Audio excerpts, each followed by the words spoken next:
Fan party MLC Bharat వ్యవహార శైలిపై ఆ పార్టీలోని ఓ వర్గం తీవ్ర ఆగ్రహం వ్యక్తం చేస్తోంది. ఇప్పటికే తూర్పుగోదావరి జిల్లాకు చెందిన ఎమ్మెల్సీ అనంతబాబు తన కారు డ్రైవర్ సుబ్రహ్మణ్యం డెడ్ బాడీని డోర్ డెలివరీ చేసిన వ్యవహారంలో పార్టీ పరువు కాస్త గోదాట్లో కలిసిపోయిందని, తాజాగా మరో ఎమ్మెల్సీ భరత్ తన వ్యవహార శైలితో పార్టీ పరువును కొండెక్కిచ్చేశాడని సదరు వర్గం మండిపడుతోంది.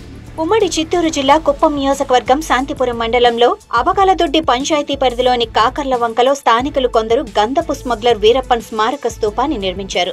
వీరప్పన్ ఫోటోతో పాటు జెండా ఏర్పాటు చేశారు.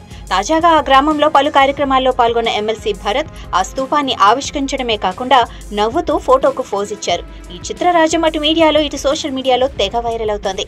ఈ వ్యవహారం పట్ల ఫ్యాన్ పార్టీలోని ఓ వర్గం కారాలు మిరియాలు నూరుతోంది.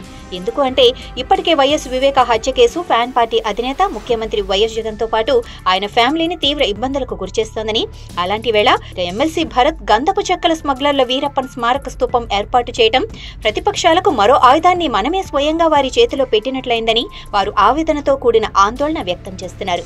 ఎన్నికలు సమీపిస్తున్న వేళ అది అధికార పార్టీకి చెందిన ప్రజాప్రతినిధులంతా చాలా జాగ్రత్తగా వ్యవహరిస్తూ ఆచితూచి అడుగులు వేయాల్సి ఉందని, కానీ భరత్ ఇలా చేయటం ఏమిటని సదరు వర్గం ప్రశ్నిస్తోంది. అదీ కాక ఎమ్మెల్సీ భరత్ ను రానున్న ఎన్నికల్లో కుప్పం ఫ్యాన్ పార్టీ ఎమ్మెల్యే అభ్యర్థిగా సీఎం వైఎస్ జగన్ ఇప్పటికే ప్రకటించారు.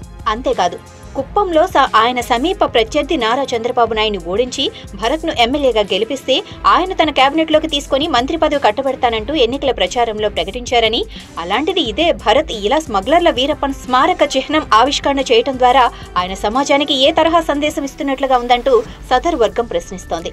టీడీపీ జాతీయ అధ్యక్షుడు నారా చంద్రబాబు నాయుడుపై ఫ్యాన్ పార్టీ అభ్యర్థి భరత్ బరిలో దిగనున్న సంగతి అందరికీ తెలిసిందేనని, అలాంటి ఆయనకు ప్రత్యర్థిగా ఎన్నికల బరిలో నిలుస్తున్నప్పుడు భరత్ చాలా జాగ్రత్తగా మసలుకోవాలని ఆయనకు ఫ్యాన్ పార్టీలోని సదరు వర్గం సూచిస్తోంది. ఎన్నికలు సమీపిస్తున్న వేళ పాలకుల తప్పులను ప్రజల మధ్యకు వెళ్లి ప్రశ్నించడమే ప్రతిపక్షాల ప్రధాన కర్తవ్యమన్న విషయాన్ని సైతం మరచి పార్టీ ప్రజాప్రతినిధులు ఇలా వ్యవహరించడం ఏమాత్రం పద్ధతిగా లేదని సదరు వర్గం అభిప్రాయపడుతోంది. అయినా గంధపు చెక్కల స్మగ్లర్ వీరప్పన్ తమిళనాడు, కేరళ, కర్ణాటక రాష్ట్రాలను గడగడలాడించాడని, అలాగే అతడిని తొలిసారి అరెస్టు చేసిన వ్యక్తి పందిళ్లపల్లి శ్రీనివాస్ అని, ఆయన రాజమండ్రి వాస్తవ్యుడని, ఐఎఫ్ఎస్ అధికారిగా ఆయన కర్ణాటక కేడర్లో పనిచేస్తుండేవారని, అయితే తాను లొంగిపోతానని, అయితే ఆయుధాలు లేకుండా అడవిలోకి రావాలంటూ శ్రీనివాస్ కు స్మగ్లర్ వీరప్పన్ సందేశాన్ని పంపటంతో అది నిజమని నమ్మి ఆయన ఒంటరిగా అడవిలోకి వెళ్లి వీరప్పన్ చేతిలో అత్యంత దారుణంగా హత్య కావింపబడ్డారని, ఇక శ్రీనివాస్ ధైర్య సాహసాలకు మెచ్చిన భారత ప్రభుత్వం శ్రీనివాస్ మరణానంతరం కీర్తి చక్ర పురస్కారాన్ని ప్రదానం చేసిందని, అలాంటి నీతి నిజాయితీకి నిలువెత్తు నిదర్శనంగా నిలిచిన ఉన్నతాధికారి అందున తెలుగు వ్యక్తిని ఇంత అత్యంత పాశవికంగా స్మగ్లర్ వీరప్పన్ హత్య చేశారని, అలాంటి నరహంతకుడి స్మారక చిహ్నం ఆవిష్కరించడానికి ఎమ్మెల్సీ భరత్ కు చేతులెలా వచ్చాయని ఫ్యాన్ పార్టీలోని సదరు వర్గం ఓ విధమైన సందేహం వ్యక్తం చేస్తోంది.